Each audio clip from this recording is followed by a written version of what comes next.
poor girl in a wheelchair didn't know she had a father until she met him at her mother's grave. Before the story begins, let us know in the comments where in the world you're tuning in from. Now, sit back and enjoy. Sunflower Home stood quietly on Maple Street, its faded yellow paint somehow making it look even more inviting in the autumn sunshine. Inside, 9-year-old Lily Montgomery sat by the window, her small fingers tracing raindrops on the glass. Her wheelchair positioned perfectly so she could watch children playing in the yard. "Lily, sweetheart, it's time for breakfast," called Mrs. Harrison, the home's director, a kind-faced woman in her 50s whose smile lines told stories of years spent nurturing children who needed love. Lily spun her wheelchair around with practiced ease, her chestnut hair bouncing in 2 slightly uneven braids she'd insisted on doing herself. "Coming, Mrs. Harrison." Her voice was clear and bright, belying the sadness that sometimes lingered in her deep blue eyes. The dining hall buzzed with the morning energy of 20 children, each with their own story of loss or abandonment. Yet among them, Lily stood out, not because of her wheelchair, but because of her unwavering optimism. She greeted everyone with a smile, helping younger children with their breakfast when she could, offering a napkin here, a word of encouragement there. "Today is a special day," Mrs. Harrison announced, sitting beside Lily after the morning rush. "Do you remember what day it is?" Lily nodded solemnly. "It's my mother's anniversary." She didn't need to say more. Everyone at Sunflower Home knew that Lily's mother had died giving birth to her. And as far as Lily knew, there was no other family, just the faded photograph of a beautiful woman with the same deep blue eyes that Lily saw in the mirror every day. "I thought we might visit her," Mrs. Harrison suggested gently. "Put some flowers on her grave, would you like that?" Lily's eyes widened with surprise and hope. In all her 9 years, she'd never visited her mother's grave. "Really? We can go there?" "Of course. I think you're old enough now." Mrs. Harrison squeezed her hand. "We'll go this afternoon, just the 2 of us." As Lily returned to her room to prepare, her mind swirled with questions she'd always been too afraid to ask. Who was her mother, really? Why wasn't there any family left? And the question that haunted her most nights as she lay awake listening to the other children's steady breathing. Why was she alone in the world? Little did she know that this gray Sunday afternoon would change everything she thought she knew about herself, her past, and her future. Rain tapped softly against the car windows as Mrs. Harrison drove toward Oakland Cemetery. Lily sat quietly, in the passenger seat, her small hands clutching a bouquet of daisies, her favorite flowers, though she wasn't sure if they had been her mother's favorites too. "What was she like?" Lily asked, breaking the silence that had settled between them. Mrs. Harrison smiled gently. "Your mother was kind and brave. I only met her once when she came to discuss arrangements, just in case." She paused, choosing her words carefully. "Olivia knew her pregnancy was high risk, but she was determined to bring you into this world." Lily absorbed this, adding another precious detail to the sparse collection she had about her mother. "Do I look like her?" "Your eyes?" Mrs. Harrison nodded. "Exactly the same beautiful blue, like looking at the sky on a clear summer day." The cemetery came into view, its wrought iron gates standing solemnly against gray clouds. Mrs. Harrison parked as close as possible to make the journey easier for Lily's wheelchair. "It's in the eastern section," she explained, carefully helping Lily into her chair. "Under the old oak tree." They made their way along the stone path, Mrs. Harrison pushing Lily's wheelchair through occasional patches of wet leaves. The rain had reduced to a fine mist, hanging in the air like a veil between worlds. As they rounded a corner toward a massive oak tree, Lily gasped softly. A tall man in a dark suit stood before a simple headstone, his shoulders slightly hunched as he placed a bouquet of pristine white lilies at its base. "Someone's there," Lily whispered. Mrs. Harrison slowed their approach, uncertainty crossing her features. "Perhaps we should wait." But it was too late. The man had heard them and turned around. When his eyes fell on Lily, the color drained from his face. He staggered slightly, one hand reaching out to steady himself against the headstone. Impossible, he whispered, his voice barely audible over the soft patter of rain. Something about his stunned expression made Lily's heart beat faster. Mrs. Harrison stepped protectively closer to Lily's chair. "Excuse us," she began. "We didn't mean to intrude." "Those eyes," the man interrupted, his gaze fixed on Lily. "You have her eyes." "Who are you?" Mrs. Harrison asked, stepping defensively in front of Lily's wheelchair. The man straightened himself, professional composure returning to his features despite the shock still evident in his eyes. "I'm Dr. Jackson Bennett," he replied, his voice steadier now. I am, Olivia's husband." A heavy silence fell over them, broken only by the soft patter of rain on leaves. Lily's small fingers tightened around the daisies in her lap as she processed what she'd just heard. "That's not possible," Mrs. Harrison finally said. "Olivia's records indicated she was a widow." Jackson's expression darkened. "I assure you, I'm very much alive." He knelt down slowly, bringing himself to Lily's eye level. "What's your name?" "Lily," she whispered. "Lily Montgomery." Something flashed across his face, recognition, pain, wonder. "Montgomery was Olivia's maiden name," he said quietly. "When were you born, Lily?" "October 15th, Mrs. Harrison answered for her. 9 years ago." Jackson closed his eyes briefly. When he opened them, they glistened with unshed tears. "The day Olivia died." Lily found her voice, small but clear. "Are you saying you're my father?"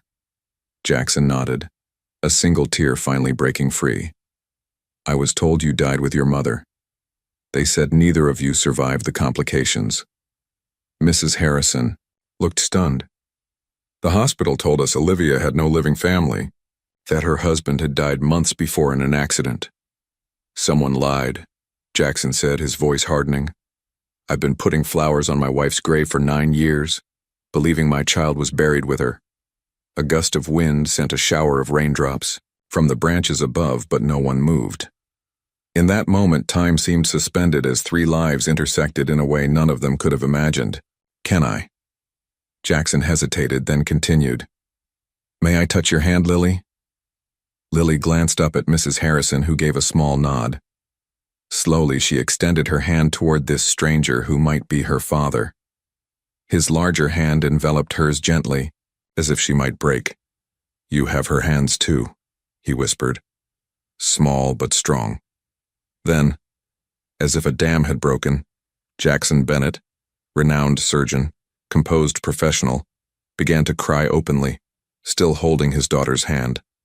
Lily, witnessing this man's raw emotion, felt something stir inside her, a sense of connection she'd never experienced before. Without fully understanding why, she extended her other hand, still clutching the daisies, and offered them to him. "I brought these for her," she said. "But maybe we can share." The next day found Lily sitting nervously in the Sunflower Home's small meeting room.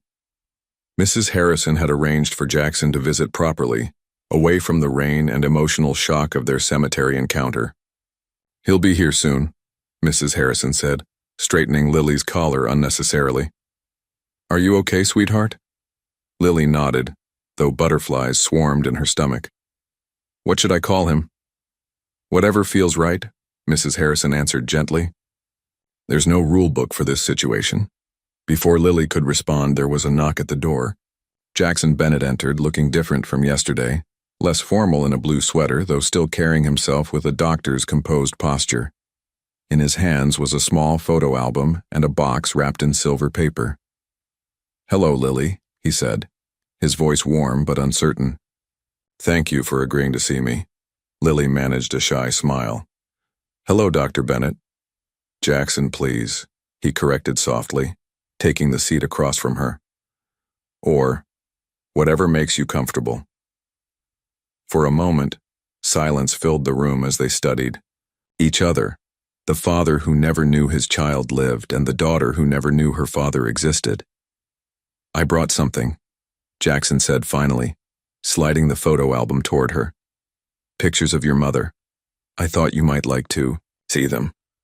Lily's hands trembled slightly as she opened the album, The first photo showed a laughing woman with Lily's same deep blue eyes standing on a beach, her chestnut hair blowing in the wind.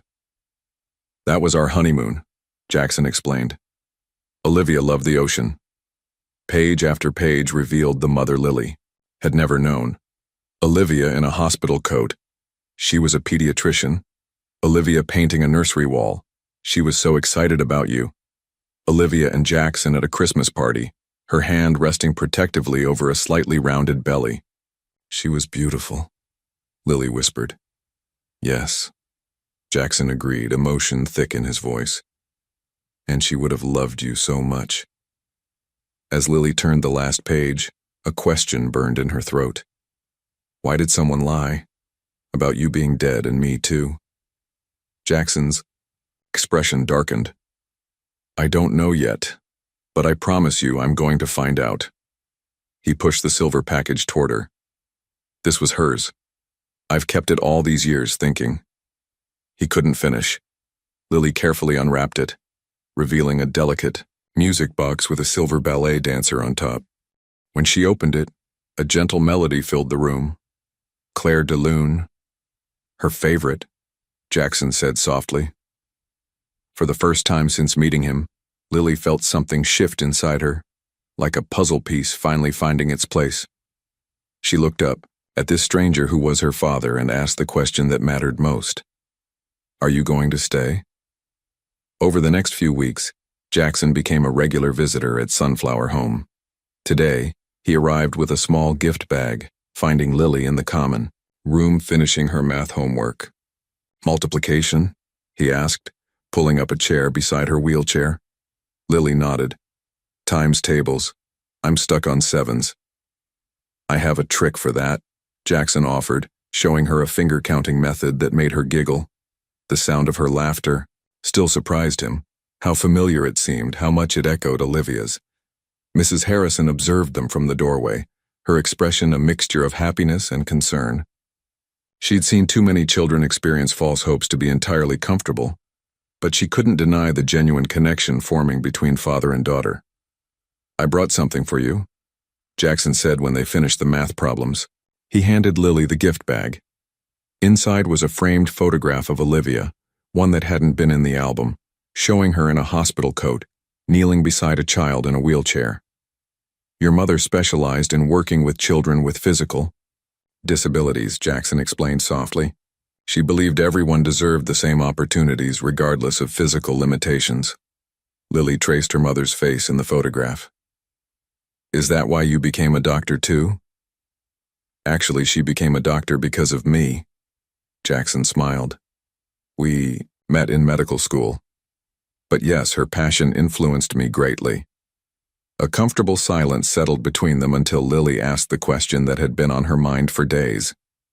Have you found out anything about why they told you I died? Jackson's expression tightened. I've been investigating. The hospital records are confusing. There was a terrible accident that night. A power outage during a storm. Multiple emergency cases arriving simultaneously. Somehow in the chaos, your birth records were mixed up with another infant who didn't survive. So it was a mistake? Lily asked. A mistake that changed our lives, Jackson replied, his voice strained. Someone should have verified, should have double-checked.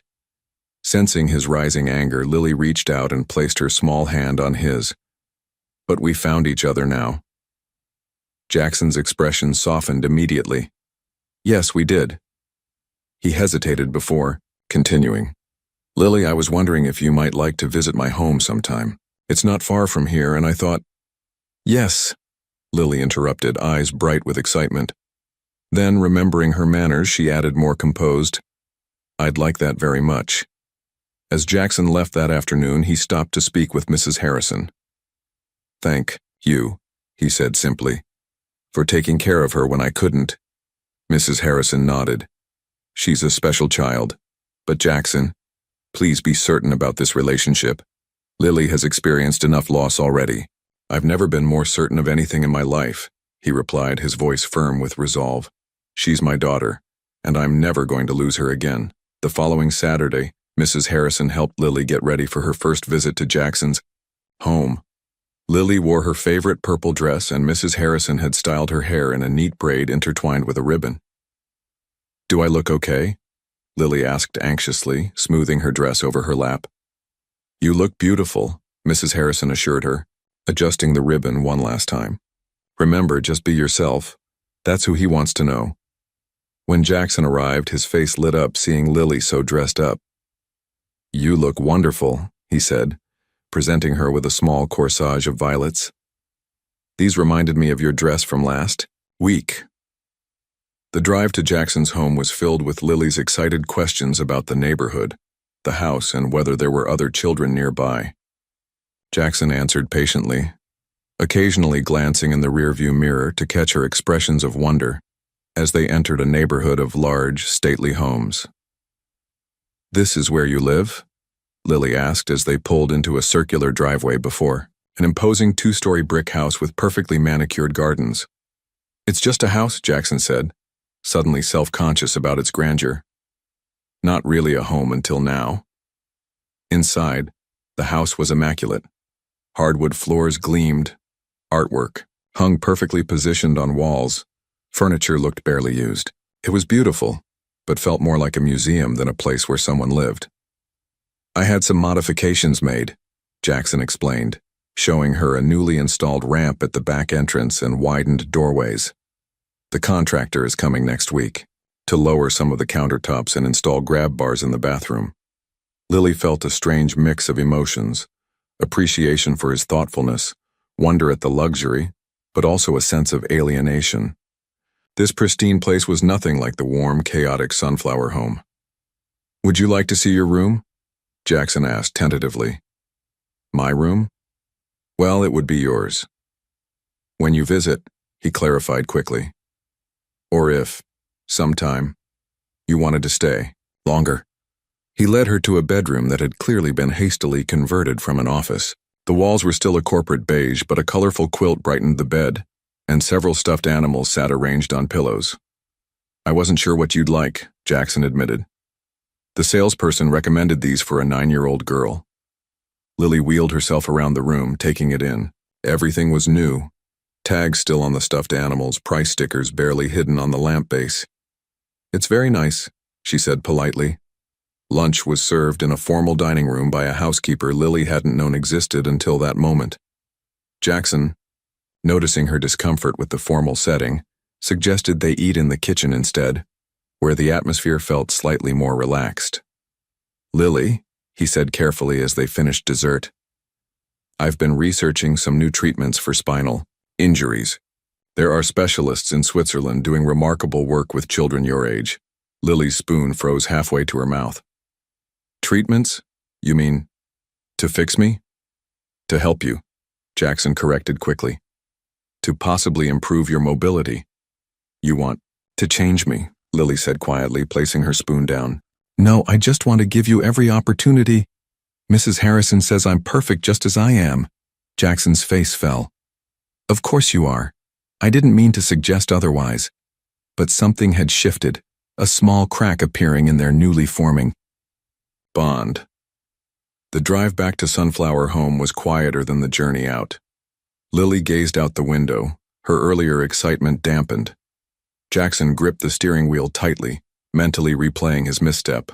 "Lily," he finally said, "I'm sorry. I didn't mean to upset you." She turned to him, her blue eyes serious. "My legs don't work right, but that doesn't mean I need fixing." "You're absolutely right," Jackson acknowledged. "Your mother would have said the same thing." This caught Lily's attention. "She would?" "Definitely. She always said doctors were too quick to see what needed fixing instead of seeing the whole person." He smiled sadly. "She'd be disappointed in me right now."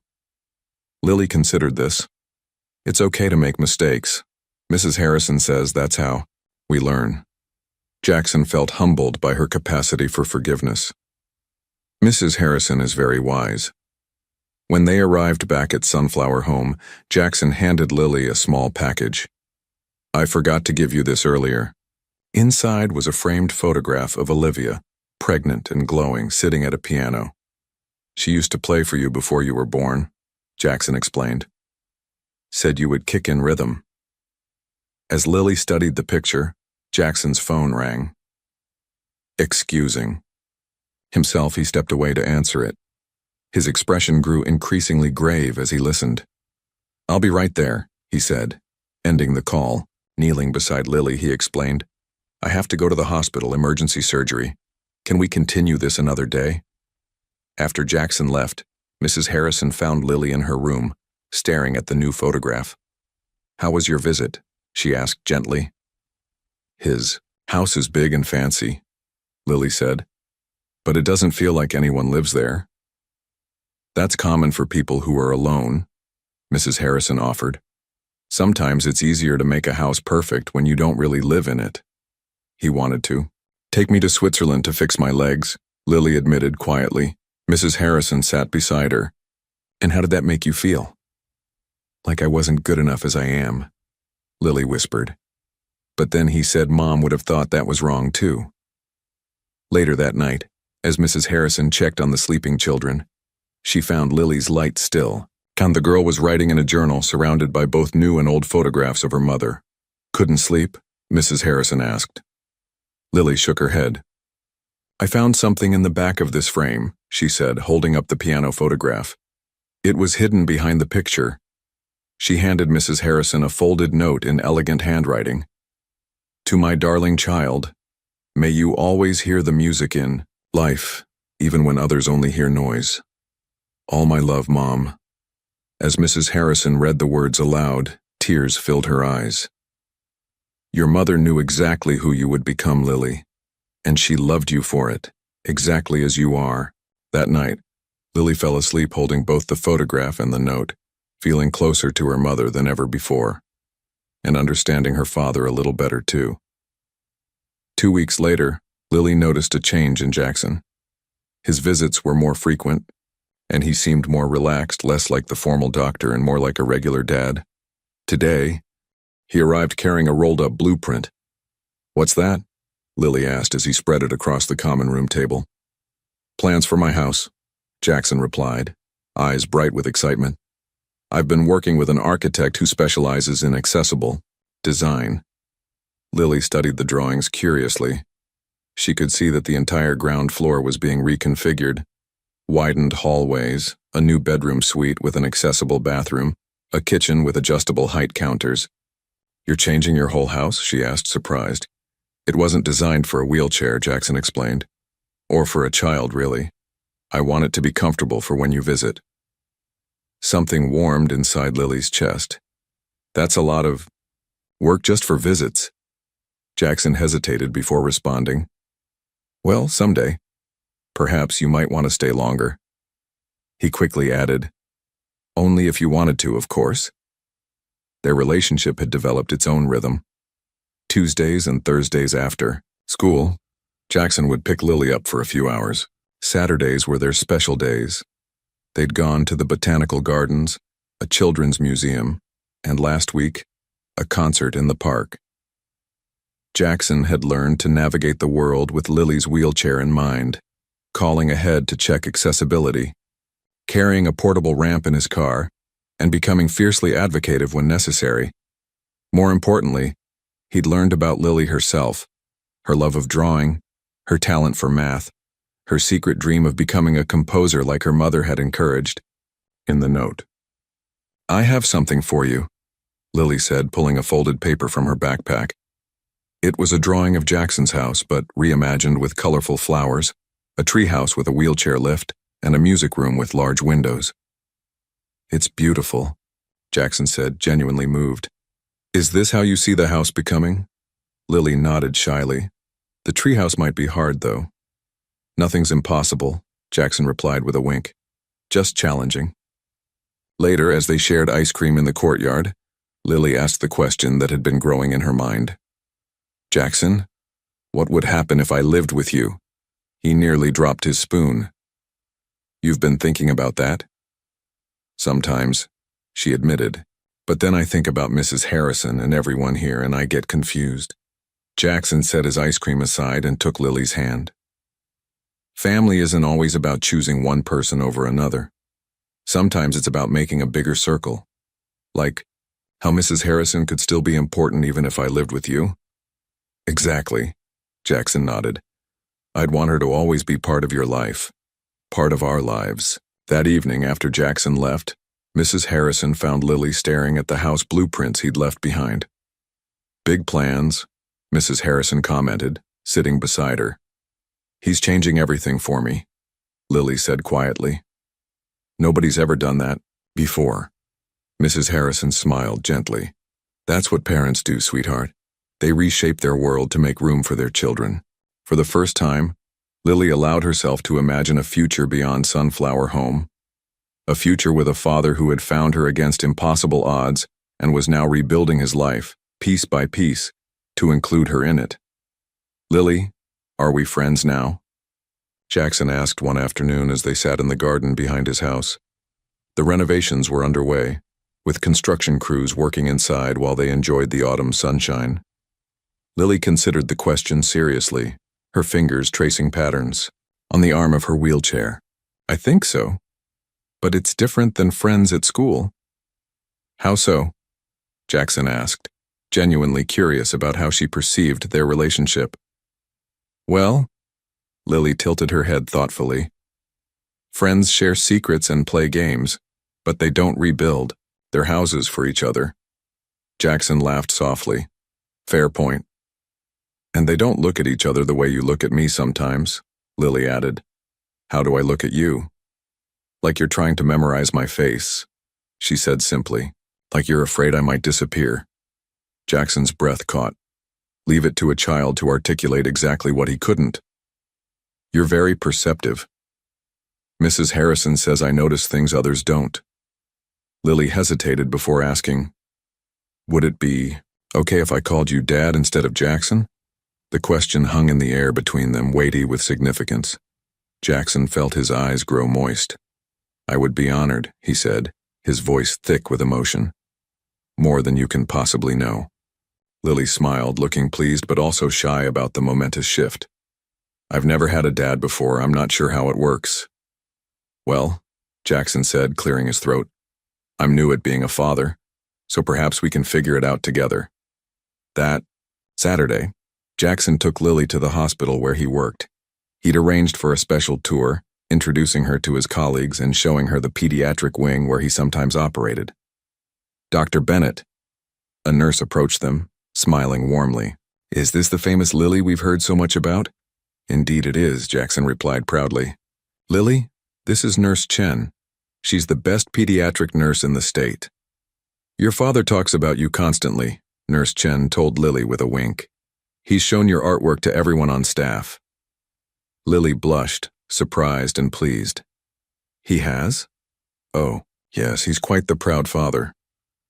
As they continued their tour, Lily noticed how differently people treated Jackson when she was with him. The formal, somewhat distant surgeon they initially greeted softened into a more approachable person when introducing his daughter. Later that day, Jackson had a quiet conversation with Mrs. Harrison while Lily attended her weekly art class. I've been thinking, he said carefully, about formally pursuing adoption. Mrs. Harrison nodded, unsurprised. I thought you might be heading in that direction. Lily mentioned she started calling you Dad.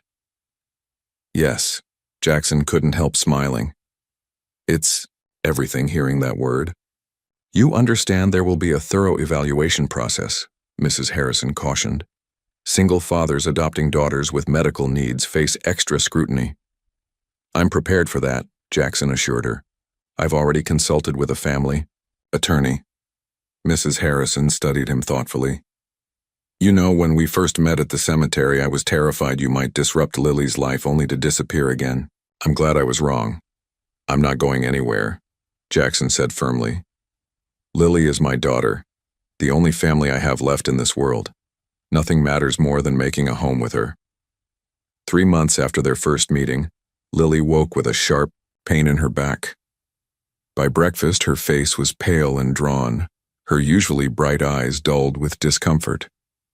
I think we should call Jackson, Mrs. Harrison said, noticing Lily barely touched her cereal. This doesn't seem like your usual muscle spasms. But he has an important surgery today. Lily protested weakly. He told me about it yesterday. Despite her objections, Mrs. Harrison called Jackson, who immediately canceled his appointments. Within 30 minutes, he was at Sunflower Home, his face tight with concern. "How long has the pain been happening?"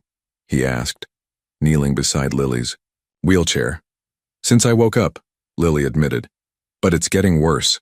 Jackson gently examined her, his physician's calm belying the worry in his eyes. "I'd like to take her to the hospital," he told Mrs. Harrison. "It could be related to her spinal condition." "Of course," Mrs. Harrison agreed. "I'll get her things and come with you."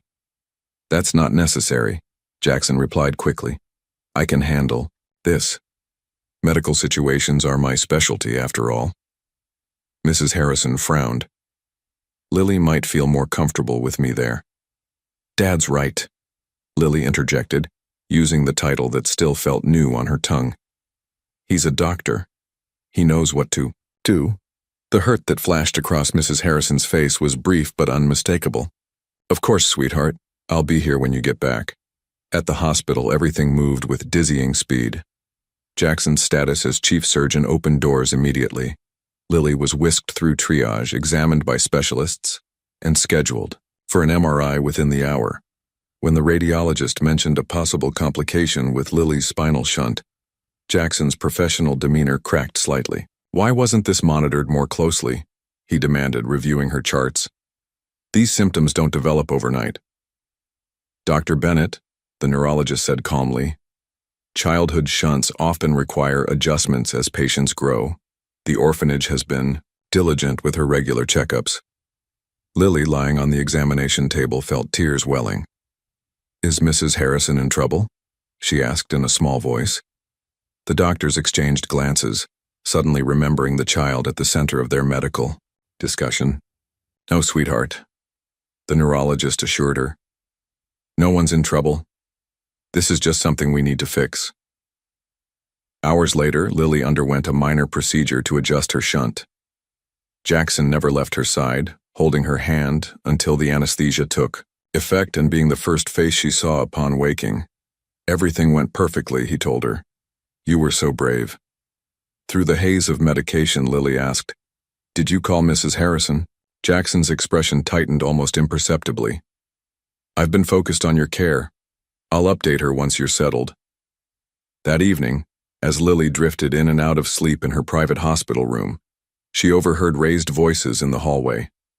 "I understand you're her father," Mrs. Harrison was saying, her normally gentle voice strained. "But I've cared for Lily for 9 years. Being excluded from decisions about her health is unacceptable. I made medically sound decisions in an emergency," Jackson responded defensively. "As her father and a physician, as her father, yes, but being a doctor made you overconfident. Did you even consider how frightened she must have been, surrounded by strangers with medical equipment?" Later, through half-closed eyes, Lily watched Mrs. Harrison and Jackson sitting silently on opposite sides of her bed, the tension between them palpable. For the first time since finding her father, Lily felt truly afraid, not of her medical condition, but of being torn between the two people she loved most. The morning sunlight filtered through the hospital blinds, casting soft stripes across Lily's bed. She had spent 2 nights in the pediatric ward, and although the doctors were pleased with her recovery, the tension between Jackson and Mrs. Harrison remained palpable. Lily watched as they sat on opposite sides of her room, Mrs. Harrison knitting quietly while Jackson reviewed medical charts on his tablet. They had barely spoken directly to each other since their argument in the hallway. "Am I going back to Sunflower Home today?" Lily asked, breaking the uncomfortable silence. Both adults looked up simultaneously. "The doctors want to monitor you for 1 more day," Jackson said. "But you'll be home soon, sweetheart," Mrs. Harrison added, emphasizing the word home in a way that didn't escape Jackson's notice. Lily fidgeted with her blanket. "Could you both stop being mad at each other? Please?" The directness of her question caught them off guard. Mrs. Harrison set her knitting down and Jackson put his tablet aside. "We're not mad, Lily," Mrs. Harrison began. "Yes, you are," Lily interrupted with the brutal honesty only children possess. "You're both angry and not talking, and it's worse than when my back hurt." Jackson and Mrs. Harrison exchanged glances, a wordless acknowledgement passing between them. "You're right," Jackson admitted, running a hand through his hair. "And I owe Mrs. Harrison an apology." He turned to the woman who had raised his daughter. "I was arrogant and exclusionary. In my rush to help Lily medically, I forgot that there's more to caring for a child than making clinical decisions. You've been her constant support for 9 years, and I should have respected that." Mrs. Harrison's expression softened. "And I should have recognized that your medical expertise was exactly what Lily needed in that moment. I let my fear and hurt feelings overtake my judgment. The truth is," Jackson continued, moving to sit beside Lily's bed, "I was terrified when I heard she was in pain. It felt like I might lose her all over again before I'd really even had a chance to be her father." "I understand that fear, Mrs. Harrison nodded. "I've felt it many times over the years when she's gotten sick or had complications." Lily looked between them. "So you're not fighting about who gets to take care of me?" "No, sweetheart," Mrs. Harrison assured her. "We both want what's best for you. What we need," Jackson suggested, "is to work together instead of seeing this as a competition." The pediatric neurologist chose that moment to enter, carrying Lily's updated chart. Dr. Patel had been overseeing Lily's case since her admission and had witnessed the tension between the adults. "Good morning, everyone," she greeted them. "I have good news. The shunt adjustment is working perfectly, and Lily's spinal fluid pressure has stabilized. She can be discharged tomorrow morning." "That's wonderful," Mrs. Harrison said, squeezing Lily's hand. "However," Dr. Patel continued, looking specifically at Jackson, "I do have some concerns about her long-term care plan. Her condition requires consistent monitoring and a stable environment. The back and forth between 2 residences might not be ideal during her recovery period." An uncomfortable silence fell over the room. Jackson stared at the floor, his expression unreadable. "What would you recommend, doctor?" he finally asked, his voice quieter than usual.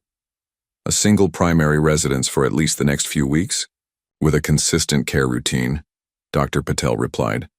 "Lily needs stability right now." After the doctor left, the implications of her words hung heavily in the air. Lily looked worriedly between the 2 adults she loved most in the world. "Does that mean I can't see one of you?" she asked, her voice small.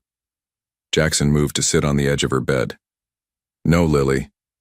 It just means we need to be smarter about how we handle things." He turned to Mrs. Harrison.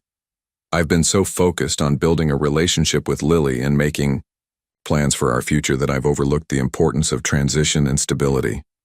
Mrs. Harrison nodded thoughtfully. "And I think I've been unconsciously afraid of losing her, which made me more defensive than I should have been." Jackson took a deep breath. "My house renovations won't be completed for another month. What if Lily remains at Sunflower Home during her recovery, and I visit daily? I could even take a leave of absence from the hospital to be more available." "You'd do that?" Lily asked, surprised. "But you love being a doctor." "I love being your father more," Jackson replied simply. Mrs. Harrison smiled, the first genuine smile she'd offered Jackson in days. "And I could help you learn more about Lily's daily care routine. There are little things I've learned over the years, how she sleeps better with a specific pillow arrangement, how certain foods trigger her muscle spasms." "I'd appreciate that," Jackson said sincerely. "I have medical knowledge, but you have Lily knowledge. They're both essential." Lily watched this exchange with growing relief, the knot of anxiety in her stomach finally beginning to unravel. She reached out, taking both their hands in hers. "Does this mean you're friends now?" she asked hopefully. Jackson and Mrs. Harrison exchanged looks over Lily's bed, a new understanding forming between them. "I think," Mrs. Harrison said carefully, "we're becoming something better than friends. We're becoming family," Jackson finished, squeezing Lily's hand. "A different kind of family perhaps, but family nonetheless." For the first time since her hospitalization, Lily truly smiled. The 2 people she loved most were no longer on opposite sides of her room. or her life. The next 3 weeks brought a new rhythm to Lily's life. Jackson visited Sunflower home daily, sometimes arriving early for breakfast and staying until bedtime. He rearranged his entire schedule, taking a temporary leave from the hospital to focus solely on Lily's recovery. Today they sat in the garden as autumn leaves drifted around them. Jackson was helping Lily with her physical therapy exercises, carefully guiding her legs through the stretches her therapist had prescribed. "You're getting stronger," he observed, noting how she could maintain certain positions longer than before. "Doctor, Patel says I might be able to use the parallel bars soon," Lily replied, her face flushed with effort but determined. Jackson nodded encouragingly. "One day at a time. No rushing." His approach had shifted dramatically since their hospital experience, where once he might have pushed for aggressive treatments. Now he followed Lily's lead, celebrating small victories without fixating on a specific outcome. "I have some news," he said as they finished the exercises. "The house renovations will be completed next week. Everything's ready, your bedroom, bathroom, the kitchen adaptations, even a ramp to the backyard." Lily brightened. "Can we visit and see it?" Actually, Jackson hesitated. "I was hoping we could talk about something more permanent." He pulled a folder from his bag and opened it to reveal official-looking documents. "These are adoption papers. I've been working with a lawyer to make you legally my daughter, not just biologically." Lily stared at the papers, her expression a mixture of wonder and uncertainty. "What would change if you adopted me?" "Legally, everything. You'd have my last name if you wanted it.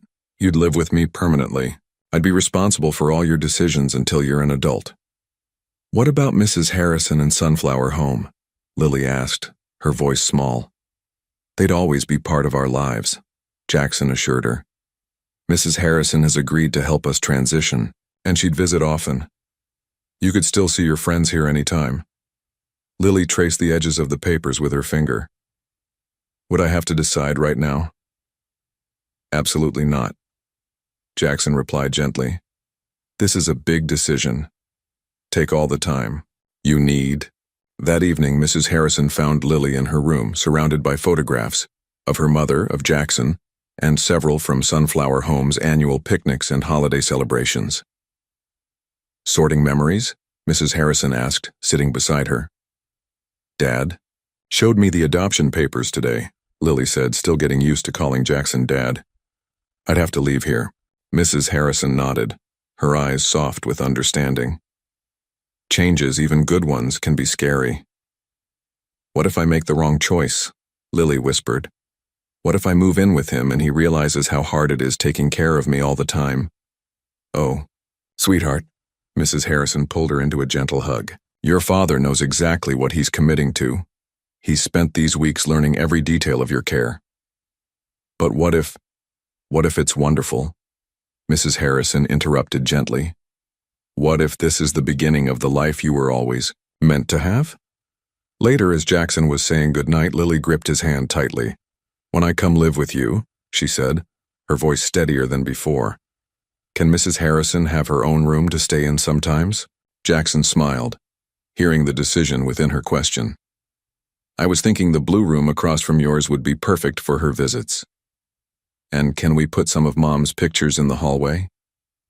"Absolutely. It's your home too, Lily. We'll build it together." As he left that night, Jackson passed Mrs. Harrison in the hallway. Their eyes met in mutual understanding. The journey ahead would be challenging, but together they would create something beautiful. A family built not just of blood, but of choice and commitment. The morning of the move dawned bright and clear, a perfect late autumn day. Lily sat in the Sunflower home common room, surrounded by 9 years' worth of accumulated belongings, clothes, books, art supplies, and mementos from her childhood. Each item had been carefully packed in boxes decorated by the other children with colorful drawings and well-wishes. "I think that's everything," Mrs. Harrison said, checking the final inventory list. She maintained her cheerful demeanor, though Lily noticed her eyes were slightly red from the tears she'd shed earlier in private. The other children gathered around, some excited for Lily, others trying to understand why their friend was leaving. "Timothy," A 7-year-old who had always looked up to Lily handed her a crudely wrapped package. "It's so you don't forget us," he explained as she unwrapped a framed photo of all the Sunflower Home children from their summer picnic. "I could never forget any of you," Lily promised, hugging him tightly. Jackson arrived precisely at 10 o'clock, his SUV newly equipped with a wheelchair ramp. The vehicle was already half filled with items he'd purchased for Lily's new bedroom: additional bookshelves, art supplies, and a digital keyboard he hoped might awaken her mother's musical legacy. When he entered the common room, Jackson was struck by the bittersweet atmosphere. This was a joyous day. His daughter was coming home. But for the Sunflower Home community, it meant saying goodbye to a beloved member. "We have a tradition here," Mrs. Harrison explained, gathering everyone in a circle. "When one of our children finds their forever family, we have a special ceremony." One by one, the children and staff members shared their favorite memories of Lily. Her kindness when Timothy had nightmares, her patience helping younger children with homework, her courage during difficult medical procedures. By the time the last person spoke, there wasn't a dry eye in the room. "Sunflower Home has been my family for as long as I can remember," Lily said when her turn came. "Just because I'm leaving doesn't mean that changes. You taught me what family really means, people who love you no matter what." She turned to Jackson, who stood respectfully at the edge of the circle. "And now my family is getting bigger, not different." Jackson stepped forward, addressing the group with unexpected emotion in his voice.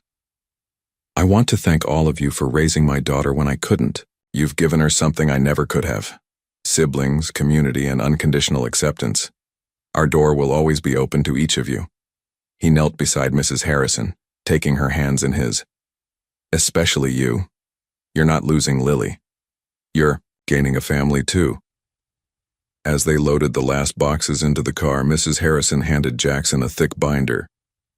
"Lily's entire history," she explained: "medical records, school reports, art projects from each year, and—" She paused, her voice catching. "A journal I've kept since she arrived, documenting all her milestones and special moments." Jackson was momentarily speechless, overwhelmed by this precious gift. The 9 years of his daughter's life he had missed, preserved through Mrs. Harrison's loving attention to detail. "I can never thank you enough," he finally managed. "Just love her?" Mrs. Harrison replied simply. "That's all the thanks I need." The journey to their new home was filled with a mixture of excitement and nervousness. Lily gazed out the window, watching Sunflower Home recede in the distance while Jackson pointed out landmarks along the way. The park where they might have picnics, the school she would attend after winter break, the ice cream shop he'd discovered, made accommodations for wheelchair users. As they turned onto the tree-lined street leading to Jackson's house, now their house, he glanced at Lily in the rearview mirror. "Are you okay?" he asked gently. "Just thinking," she replied, "about how strange life is. A few months ago I didn't even know you existed. Now we're going to live together." "Life takes unexpected turns," Jackson agreed. "Sometimes painful ones like losing your mother and our years apart, but sometimes wonderful ones too." When they pulled into the driveway, Lily gasped. The house had been transformed from the austere, museum-like residence she'd first visited.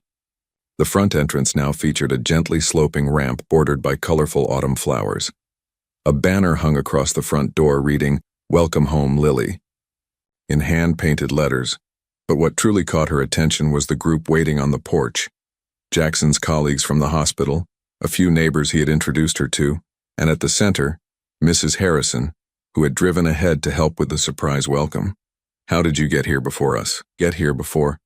Lily asked, astonished as Jackson helped her into her wheelchair.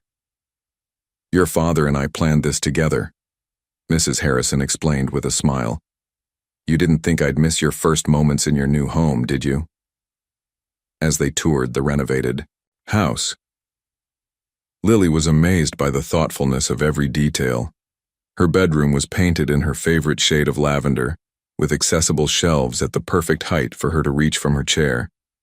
The bathroom featured specially designed fixtures that would allow her increasing independence, But the true surprise waited in what had once been Jackson's formal dining room. The space had been converted into a music and art studio, with an adaptive piano, art supplies, and on the wall, a large portrait of Olivia at her own piano. "This is where your mother created her music," Jackson explained softly. "It seemed right that you should have a similar space to create your own." Standing in this room, surrounded by people who loved her, with her mother's spirit present in the portrait's gentle smile, Lily felt something she had never fully experienced before, a sense of belonging, of coming home not just to a place, but to herself. "Thank you, Dad," she whispered, reaching for his hand. Jackson knelt beside her wheelchair, his eyes bright with unshed tears. "We have a lot of time to make up for you and I," he said. "But we have all the time in the world to do it." That night, after the guests had departed and Mrs. Harrison had reluctantly said goodbye, promising to return the next day, Lily and Jackson sat on the back porch watching the stars emerge in the darkening sky. "Do you think Mom can see us?" Lily asked suddenly. Jackson considered this, remembering Olivia's spiritual nature, her belief that love transcended physical boundaries.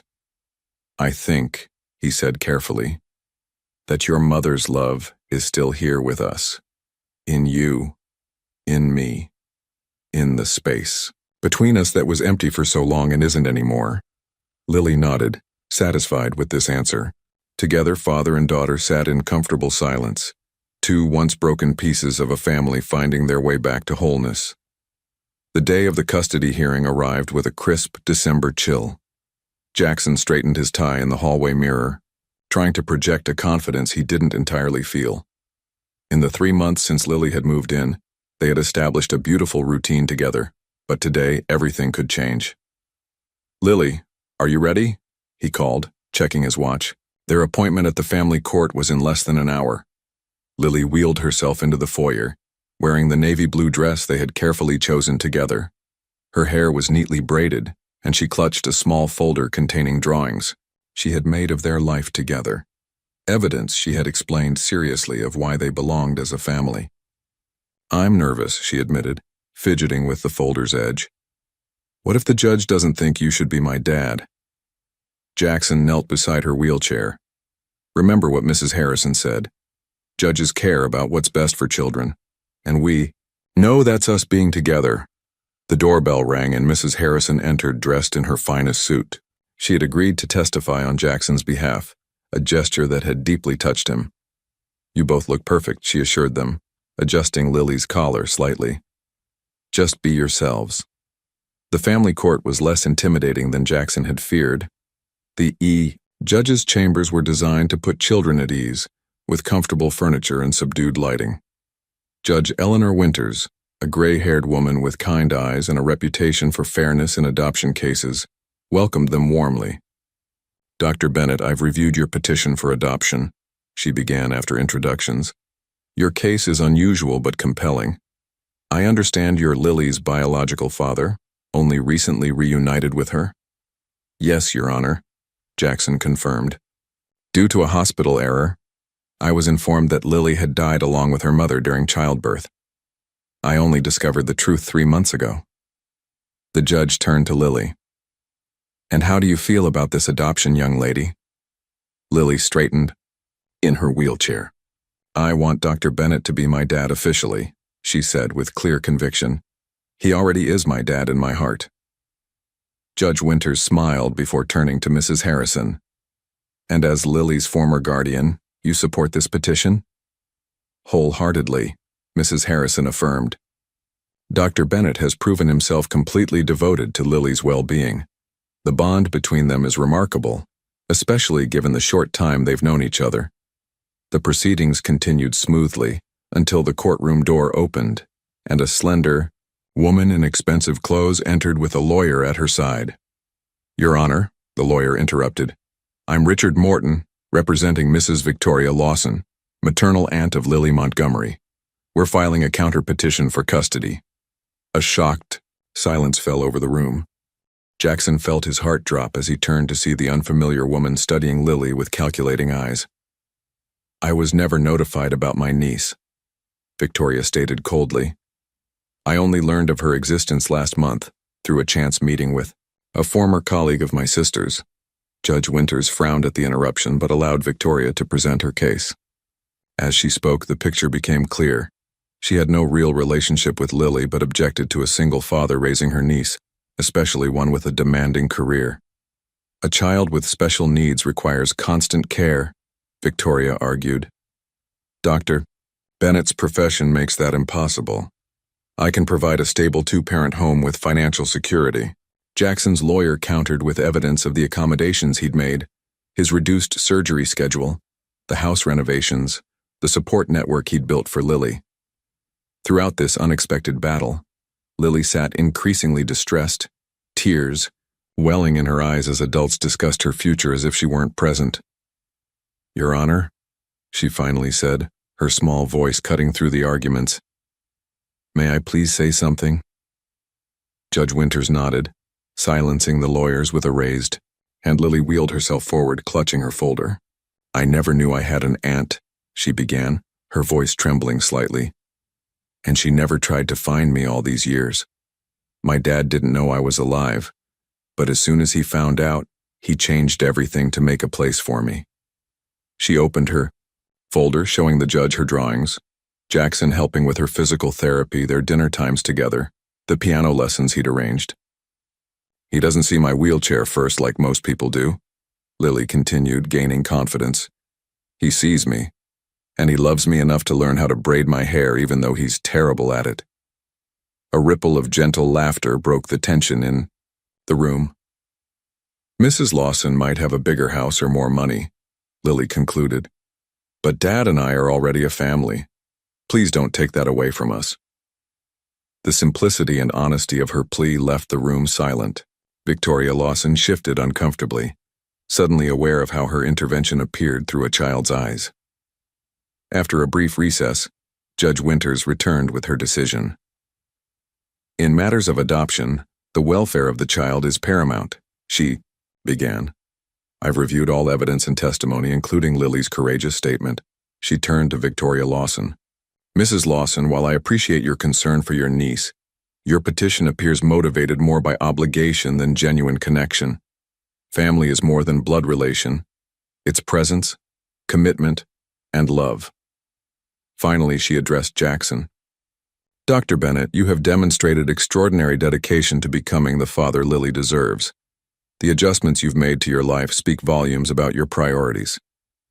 With a warm smile, she concluded, It is this court's decision to approve Dr. Jackson Bennett's petition to adopt Lily Montgomery. Congratulations to you both. The formality of the courtroom dissolved as Lily launched herself from her wheelchair into Jackson's arms, an unprecedented feat of strength born from pure joy. Jackson caught her, tears streaming down his face as he held his daughter, legally, completely and forever his daughter. Mrs. Harrison embraced them both, completing the unusual but perfect family circle they had formed. As they left the courthouse, Jackson carrying Lily down the steps while Mrs. Harrison folded her wheelchair, a light snow began to fall, the first of the season, transforming the world into something new and beautiful. It's just like in my drawing, Lily whispered into her father's ear. The one where we're all together under the snow. I made it before I even met you. Jackson held her tighter, marveling at how this child, his child, had somehow known all, along that somehow they would find their way home to each other. 1 year later, snow fell gently outside the Bennett home, transforming the garden into a winter wonderland. Inside, warmth and laughter filled every room as Lily and Jackson prepared to celebrate their first Christmas anniversary, marking 1 year since the adoption had been finalized. The house had evolved over the months, losing its museum-like quality, to become a true home. Lily's artwork adorned the walls alongside framed photographs documenting their journey together. The piano in the music room showed signs of regular use, sheet music scattered across its surface as Lily rediscovered her mother's passion. Dad, have you seen my red sweater? Lily called, wheeling herself rapidly down the hallway. Mrs. Harrison will be here soon. Jackson emerged from the kitchen, flour dusting his sweater. Try the laundry room. I folded clothes last night. Their comfortable routine still amazed him daily, This ordinary domestic life he'd never imagined for himself had become his greatest joy. Watching Lily grow more confident each day, seeing her excel in her new school where accommodations were made without question, hearing her laughter echo through rooms that had once known only silence. These small miracles sustained him through the challenges they still faced. Lily's physical therapy continued with small but meaningful progress. She could now stand with support for short periods, though walking remained a distant goal. Jackson had learned to celebrate each milestone without pressuring her, understanding now that her determination and spirit were her greatest strengths, not potential medical interventions. "Found it," Lily announced triumphantly, returning with the sweater. She paused, noticing the flower on Jackson's clothes. "Are you actually baking?" "Attempting to," he admitted with a sheepish grin. "I wanted to surprise you with Christmas cookies. It's not going well." Lily laughed. "Let me help. Mom's recipe book said the secret is cold butter." Together they finished the cookie dough, working side by side at the kitchen counter Jackson had specially designed to accommodate her wheelchair. These moments of ordinary partnership were what Jackson treasured most, the easy comfort of belonging together. The doorbell announced Mrs. Harrison's arrival. She visited at least weekly, maintaining her important role in Lily's life while developing a warm friendship with Jackson. Today she carried packages wrapped in colorful paper and wore a festive red scarf. "Something smells wonderful," she commented, hanging her coat. "Dad's attempting Mom's Christmas cookies," Lily explained, exchanging a knowing look with Mrs. Harrison. "Attempting being the operative word," Jackson added good-naturedly. As they moved to the living room where a Christmas tree sparkled with ornaments Lily had carefully selected, Mrs. Harrison handed them each a small package. "I thought we might exchange one gift early," she suggested. Lily's gift contained a handmade scrapbook chronicling her years at Sunflower Home. Birthday celebrations, school achievements, quiet moments that might otherwise have been forgotten. Jackson received a framed photograph he'd never seen before. Olivia, pregnant and radiant, standing in the nursery she'd prepared with such hope. "I found it among some old Sunflower Home records," Mrs. Harrison explained. "It was taken during Olivia's last visit when she made arrangements just in case." Jackson stared at the image of the woman he'd loved, carrying the child they'd both wanted so desperately. "Thank you," he whispered, emotion making his voice rough. "Our turn," Lily announced, wheeling to the desk where she removed a folder. "This is from both of us." Mrs. Harrison opened it to find legal documents. Jackson had established a foundation in Olivia's name to support children with physical disabilities and their adaptive needs. Mrs. Harrison was named as co-director. "You've devoted your life to caring for children who need extra support," Jackson explained. "We thought you might want to expand that mission." Mrs. Harrison's eyes filled with tears. "This is extraordinary." "That's not all," Lily added excitedly. "Show her, Dad." Jackson produced another document, architectural plans for an expanded wing at Sunflower Home, specifically designed with accessibility features. "The Olivia Bennett Wing," Mrs. Harrison read, her voice catching. "You're funding this?" "It's already approved by the board," Jackson confirmed. "Construction begins in spring." As they celebrated together, the doorbell rang unexpectedly. Jackson answered to find a courier delivering a legal envelope. He opened it with growing confusion, then shock. "What is it?" Lily asked, noticing his expression. "It's from Victoria Lawson." "Your aunt," he explained, reading further. "She's relinquishing all future claims to possible guardianship and—" He paused, amazed. "She's established a college trust fund for you." Enclosed was a brief note. "I was wrong to interfere in a family that was already whole. Please accept this as my way of ensuring Olivia's daughter has every opportunity in life. No strings attached." Later that evening, after Mrs. Harrison had gone home with promises to return for Christmas dinner, Jackson found Lily in her room, looking through her mother's old journal that they'd discovered during the house renovations, months earlier. "Finding anything interesting?" he asked, sitting beside her. "Mom wrote about the kind of person she hoped I would become," Lily said thoughtfully. "Brave, kind, Creative. Do you think she'd be happy with how I turned out? Jackson's heart swelled, with love and pride. She'd be amazed by you, Lily, just as I am every day. Lily closed the journal, her expression thoughtful. You know what I realized? A year ago, I thought finding my father was the most important part of our story. But now I understand it wasn't just about finding you. It was about you finding me, too. We found each other, Jackson agreed.